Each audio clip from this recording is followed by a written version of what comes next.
Today I'm going to show you a better way to buy flour.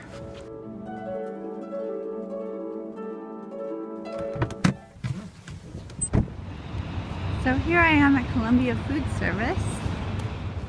So I'm going to go in and let Jonathan tell us a little more about buying from distributors.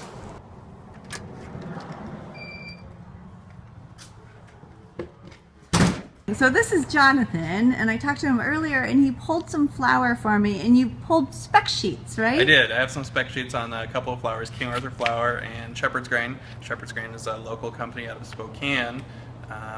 King Arthur is actually the oldest flour company in America, believe it or not. I did not know yeah, that. They are. And really quality flours. Yes, King Arthur is very sought after with bakers just because of its consistency. Okay, so what do you have? So today, we're looking at the Sir Galahad flours. They're AP flour, all-purpose flour. The thing we're interested in is the protein levels. This has an 11.7% protein versus the other we're looking at is the Shepherd's low gluten. Also their AP flour. Theirs is a 10.5 range to a 12.2. That's a big range. It's That's a huge what range. You were talking about on the phone. It's a very large range, and so that is what aids in inconsistency.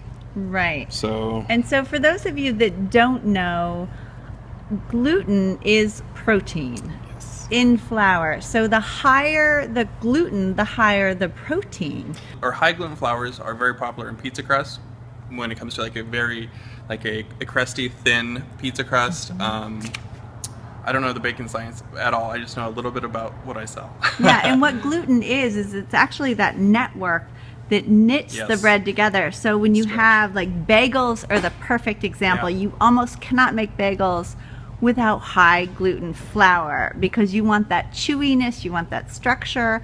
And cakes, you don't want chewiness or structure. You want a very low gluten flour. Very low protein. That's what the cake flour or pastry flour is all about. So, yeah. Oh, so that's definitely awesome. Yep. So I'm going to go ahead and go with the King Arthur today because going up to 12%, that gets into the bread flour category. So correct. 10 would be great if it was consistent. Yeah, if it was consistent. I talk about the consistency on the King Arthur. What they guarantee is a plus or minus 0.5% on either side. So that's minimal. Therein lies the consistency, whereas the Shepherd's Grain could range from, like we just saw, 10 to 12. So that's great. 2 whole points. Thank you. Yeah. I really appreciate you pulling that and sharing this with us and letting me film you. Glad to. It's not comfortable for a lot of people to be on the other end. No, it's not. Because they were out of King Arthur flour, I went ahead and went for the juice doughs. I was originally going to get high gluten, high protein flour from juice doughs, but now I'm going to try their all-purpose. It has the same margin of error or same margin that King Arthur has, about 0.5%. So the protein content goes from 11.5 to 12, and that's what I'm used to baking with. So my recipes have been calibrated for that kind of flour. So I'm really excited to try a new brand and compare them.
So what do I do with all that flour?